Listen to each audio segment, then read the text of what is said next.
सुप्रभात बच्चों, मैं वरुण सिंह विभिन्न प्रतियोगी परीक्षाओं जैसे SSC, CGL, CPO, CHSL, steno, MTS, RRB, CDS, NDA, BPSC तथा विभिन्न प्रकार की प्रतियोगी परीक्षाओं जैसे बिहार पुलिस, बिहार दरोगा, अन्य सभी प्रतियोगी परीक्षाओं के लिए आज का हमारा लेक्चर होगा यांत्रिकी से। तो बच्चों, यांत्रिकी मतलब मैकेनिक्स, और आप हमारे वीडियो के अंत तक बने रहेंगे। तो यांत्रिकी आज का जो हमारा लेक्चर है वो यांत्रिकी से है, तक बने रहिए। और यांत्रिकी से हमारा शुरुआत होने जा रहा है। तो आज का लेक्चर है यांत्रिकी से। बच्चों, यांत्रिकी का अर्थ है मैकेनिक्स। इंग्लिश में मैकेनिक्स कहते हैं यांत्रिकी को। तो यांत्रिकी क्या है कि वस्तुओं की गति, यहां ध्यान देंगे, वस्तुओं की गति के अध्ययन से संबंधित भौतिकी, मतलब किसी वस्तु की गति से संबंधित भौतिकी ही की शाखा यांत्रिकी कहलाती है। वस्तुओं के गति के अध्ययन से संबंधित भौतिकी की जो शाखा होती है वही यांत्रिकी या मैकेनिक्स कहलाती है। यांत्रिकी, तो यांत्रिकी में वस्तुओं की गति के अध्ययन से संबंधित भौतिकी जो की शाखा जो है वो यांत्रिकी कहलाती है। या आप कह सकते हैं फिर भौतिकी की वह शाखा जिसमें पिंडों या कणों की गति का अध्ययन किया जाता है। पिंडों या कणों की गति का अध्ययन भौतिकी के जिस शाखा में किया जाता है उसको यांत्रिकी कहते हैं। बच्चों, यांत्रिकी की 3 शाखाएं हैं, मतलब यांत्रिकी के 3 ब्रांचेस हैं। तो पहला ब्रांच है आपका स्थैतिकी या स्थिति विज्ञान। पहला विज्ञान है यांत्रिकी का, पहला शाखा है स्थैतिकी या स्थिति विज्ञान, जिसको इंग्लिश में स्टैटिक्स कहते हैं। यांत्रिकी की दूसरी शाखा है शुद्ध गति विज्ञान, जिसको काइनेमेटिक्स कहते हैं। और यांत्रिकी की तीसरी शाखा है गति विज्ञान, और इसको कहते हैं हम लोग डायनामिक्स। इसको कहते हैं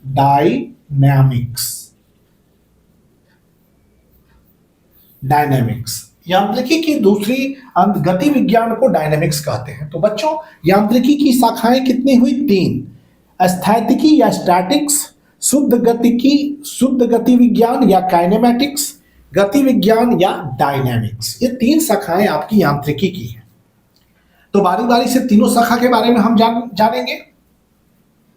स्थैतिकी या स्थिति विज्ञान यांत्रिकी की वह शाखा है जिसमें बाह्य बलों की क्रिया के अधीन साम्य अवस्था में वस्तुओं या पिंडों का अध्ययन किया जाता है। वह शाखा जिसमें बाह्य बलों की क्रिया के अधीन साम्य अवस्था में वस्तुओं या पिंडों का अध्ययन किया जाता है, मतलब पार्टिकल एट रेस्ट, मतलब साम्य अवस्था में, इस पर बराबर इक्विलिब्रियम में फोर्स एक्ट करते रहते हैं। तो स्थितिकी में यह होता है कि बाह्य बल की क्रिया के अधीन साम्य अवस्था में वस्तुओं या पिंडों के अध्ययन को हम लोग यांत्रिकी कहते हैं। दूसरा है बच्चों शुद्ध गति विज्ञान। शुद्ध गति विज्ञान को इंग्लिश में काइनेमेटिक्स। इसमें लिखा हुआ है कि यांत्रिकी की वह शाखा जिसमें पिंडों की यांत्रिक गति का अध्ययन किया जाता है, किंतु उन कारणों पर विचार नहीं किया जाता जो गति के लिए उत्तरदायी हैं। मतलब इसमें गति के लिए उत्तरदायी कारक पर विचार नहीं किया जाता है जो गति के लिए रिस्पॉन्सिबल है। मतलब केवल यांत्रिक गति का अध्ययन किया जाता है इसमें, और उन कारणों पर विचार नहीं किया जाता है जो गति के लिए उत्तरदायी है। उस पे शुद्ध काइनेमेटिक्स, शुद्ध गति विज्ञान कहते हैं। और ज्यादा हमें इसी को पढ़ना है, इसी के बारे में हमें पढ़ना है। गति विज्ञान डायनामिक्स यांत्रिकी की वह शाखा जिसमें उन बलों को ध्यान में रखकर पिंडों की यांत्रिक गति का अध्ययन किया जाता है जो पिंडों में गति पैदा करते हैं, मतलब कि जो पिंड में गति पैदा करते हैं। यांत्रिकी की वह शाखा जिसमें उन बलों को ध्यान में रख कर पिंडों की यांत्रिक गति का अध्ययन किया जाता है। जो पिंड में गति पैदा करते हैं उसे डायनेमिक्स कहते हैं या गति विज्ञान कहते हैं। मतलब बल को ध्यान में रख करके पिंडों की गति या पिंडों की यांत्रिक गति का अध्ययन ही डायनेमिक्स कहलाता है। तो ये यांत्रिकी के बारे में हमने बताया। अब बच्चों आप देखते होंगे कि वस्तुएं, तो यदि विश्व में वस्तुएं नहीं होती तो ना दूरी होता और ना समय। मतलब विश्व में वस्तुएं ना होती तो ना दूरी होता और ना समय होता। जैसे हमारी चेतना में वस्तुओं ने दूरी, समय और व्योम मतलब स्पेस की छाप बनाई। चेतना में वस्तुओं ने क्या बनाया? दूरी, समय और व्योम की छाप बनाई। वस्तु एवं वस्तु का दृष्टा, वस्तु मतलब और वस्तु को जो ऑब्जर्व करता है। जैसे हमने किसी पिंड को देख रहे हैं तो हम हो गए दृष्टा और पिंड हो गया वस्तु। दोनों ही संयुक्त गुण हैं। वस्तु एवं वस्तु का दृष्टा दोनों ही संयुक्त गुण है। मतलब ऑब्जेक्ट एंड ऑब्जर्वर दोनों ही संयुक्त गुण है। बच्चों विराम व गति मतलब रेस्ट एंड मोशन, और आप कह सकते हैं मोशन और विराम मतलब गति और विराम का वर्णन प्रेक्षक या दृष्टा के बिना बताए अपूर्ण है। मतलब बिना ऑब्जर्वर के, बिना दृष्टा के, बिना प्रेक्षक के आप गति और विराम की कल्पना नहीं कर सकते हैं। ये अपूर्ण होगा। गति की दृष्टि से वस्तुएं दो तरह की होती हैं। गति की दृष्टि से वस्तुएं दो तरह की होती हैं, कण एवं कणों की निकाय। एक कण होता है और दूसरा कणों का निकाय होता है। गति की दृष्टि से वस्तुएं कितने तरह की होती हैं? दो तरह की होती हैं। तो गति की दृष्टि से वस्तुएं दो तरह की होती हैं। अभी हम लोग समझेंगे कि गति के दृष्टि से वस्तुएं दो तरह की होती हैं। जैसे बताने जा रहे हैं, जैसे वस्तुएं दो तरह की होती हैं। तो बच्चों गति की दृष्टि से वस्तुएं जो होती है, मतलब यहां लिखेंगे आप गति की दृष्टि से, गति की दृष्टि, गति मोशन, जैसे कि मोशन, गति की दृष्टि से वस्तुएं दो तरह की होती हैं। से वस्तुएं दो तरह की होती हैं, तरह की होती है। एक होता है कण, पार्टिकल नेचर, एक मतलब कण को, कण की, और दूसरा यांत्रिकी में हम लोग पढ़ेंगे कणों का निकाय और सिस्टम ऑफ पार्टिकल, कणों का निकाय। कण मतलब यहां कहने का तात्पर्य है पार्टिकल, और system of particle, system of particle. गति की दृष्टि से वस्तुएं कितने तरह की होती हैं? दो तरह की। कण क्या होता है? कण वह निकाय है जिसका विस्तार तय दूरी की तुलना में नगण्य हो। मतलब दूरी जो होता है उसके तुलना में नगण्य हो तो उसे कण कहेंगे। कण क्या होता है? वह निकाय है, वह निकाय है, वह निकाय है जिसका विस्तार, जिसका विस्तार, जिसका विस्तार तय दूरी की तुलना में नगण्य होता है। तय दूरी की तुलना में नगण्य होता है, तुलना में नगण्य होता है। तय दूरी की तुलना में नगण्य होता है, वो पार्टिकल कहलाते हैं। जैसे मान लीजिए कि हम लोग बड़े बड़े पिंडों को भी, जैसे मान लीजिए एक ट्रेन है, ट्रेन, और यहां से इसे 2800 किलोमीटर तय करना है। तो इस दूरी के तुलना में ट्रेन का जो आकार है, मतलब ट्रेन का जो आकार होगा वो क्या होगा? काफी छोटा होगा, काफी छोटा है। तो इस तुलना में ट्रेन क्या हो गया? ट्रेन एक कण हो गया। कण मतलब डिस्टेंस की तुलना में अगर किसी का आकार नगण्य है तो वो पार्टिकल कहलाता है। तो कण वह निकाय है जिसका विस्तार तय दूरी की तुलना में नगण्य है। कभी कभी बड़े पिंड को इसी तरह की गति करते करते हैं कि सभी कण एक समान विस्थापन होता है। जैसे कि मान लीजिए सिस्टम ऑफ पार्टिकल्स में एक अर्थ है, ये अगर रोटेट कर रहा है तो इसके प्रत्येक कण भी जो है रोटेट करते हैं, घूमते रहते हैं प्रत्येक कण। और यहां पर मून है, चंद्रमा, मून हो गए।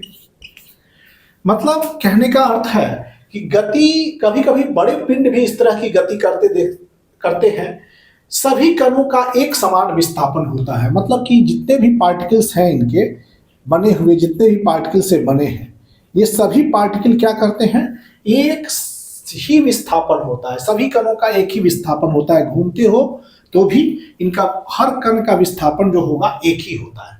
ऐसी दिशा में गणितीय रूप से इन्हें कण माना गया है। तो ये भी दूरी के इनकी बहुत ज्यादा है और दूरी के तुलना में इनका आकार कम है और सभी कण जो है गति करते समय एक ही विस्थापन तय करते हैं, एक ही दूरी, एक ही, सभी कणों का यहाँ एक ही विस्थापन होता है। तो एक ही विस्थापन होता है, तो ऐसी स्थिति में इसे भी, मून को भी यहाँ पर पार्टिकल मतलब कण के रूप में ट्रीट किया जाता है और अर्थ को भी पार्टिकल के रूप में यहाँ पर ट्रीट किया जाता है, पार्टिकल की तरह व्यवहार किया जाता है।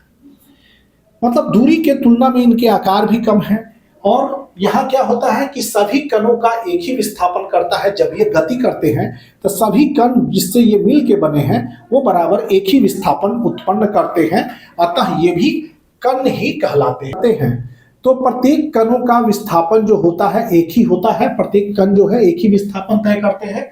ऐसी दिशा में गणितीय रूप से इन्हें कण माना जाता है। तो बच्चों, गति और विराम को देखते समय दो प्रश्न मन में उठते हैं। वस्तु विराम में है या गति में? गति में वस्तु कैसे कैसे चल रही है? वस्तु विराम में, जब भी आप गति और विराम को देखते समय आपको दो विचार आपके मन में होंगे कि वस्तु विराम में है या गति में। गति में है तो वस्तु कैसे कैसे चल रही है, कैसे कैसे यानी तेजी से या धीमे, टेढ़ी रेखा पर या सीधी रेखा पर। मतलब इस तरह का प्रश्न जो है उत्तर ढूंढना शुद्ध गतिकी कहलाता है। मतलब कैसे कैसे चल रही है, धीमे चल रही है या तेजी से चल रही है, टेढ़ी रेखा में चल रही है या सीधी रेखा में चल रही है, इस तरह के प्रश्न का उत्तर ढूंढना शुद्ध गतिकी का काम है, जिसको हमने बताया काइनेमेटिक्स होता है।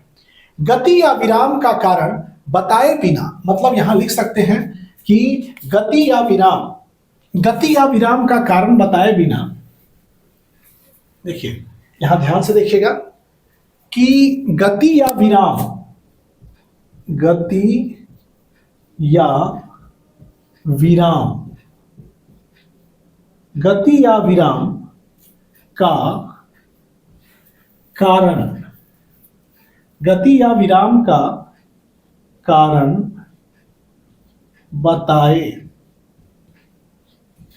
कारण, बताए बिना,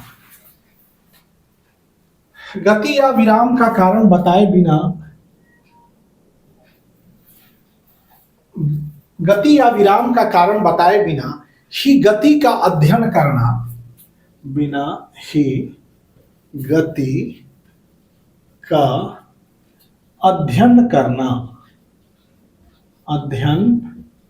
करना क्या होता है, इसको बोलते हैं शुद्ध गतिकी। करना शुद्ध गतिकी है, शुद्ध गतिकी है।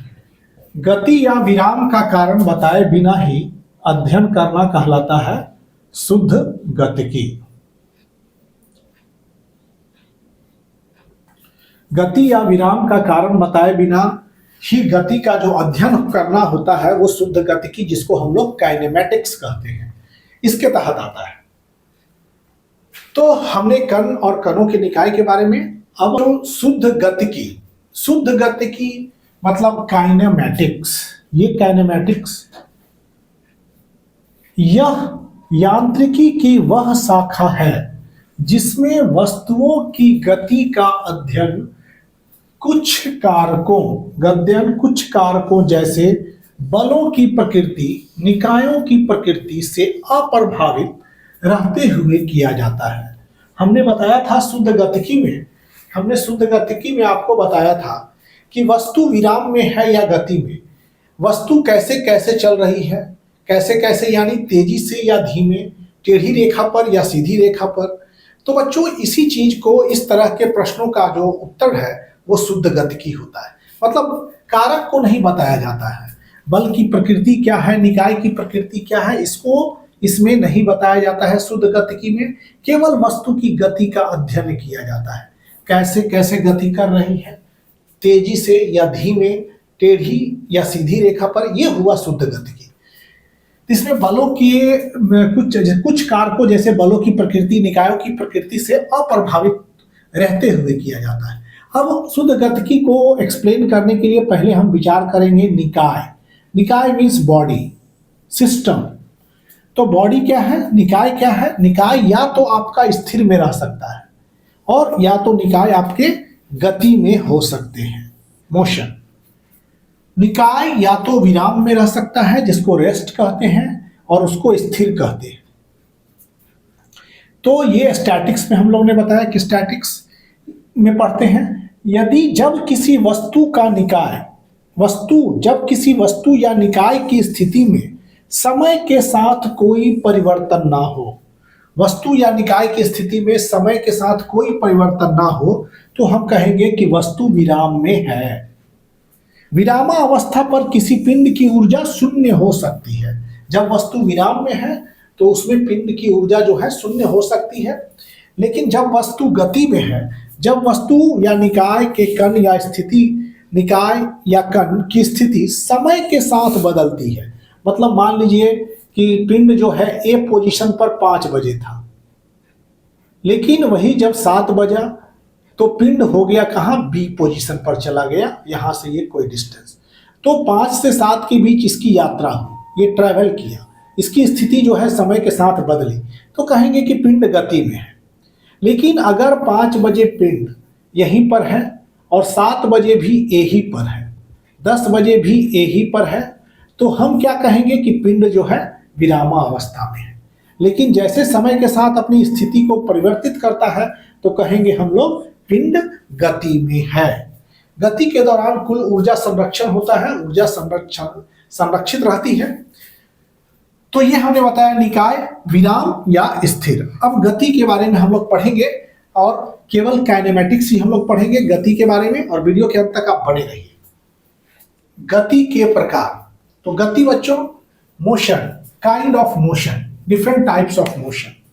मतलब डिफरेंट टाइप ऑफ मोशन गति के प्रकार में पिंड में 3 प्रकार की गति हो सकती है। एक होता है स्थानांतरीय गति, जिसको ट्रांसलेशनल मोशन भी कहते हैं। दूसरा है घूर्णन गति, जिसे रोटेशनल मोशन भी कहते हैं। थर्ड है दोलनीय गति, जिसे वाइब्रेशनल या ऑसिलेटरी मोशन भी कह सकते हैं। गति के प्रकार में पिंड में जो 3 प्रकार की गति है, स्थानांतरीय गति जिसे ट्रांसलेशनल मोशन कहते हैं, घूर्णन गति जिसे रोटेशनल मोशन कहते हैं, दोलनीय गति जिसे वाइब्रेशनल मोशन भी कहा जाता है। तो पहले चर्चा करेंगे स्थानांतरीय गति का। तो स्थानांतरीय गति में इसको ट्रांसलेशनल मोशन कहते हैं।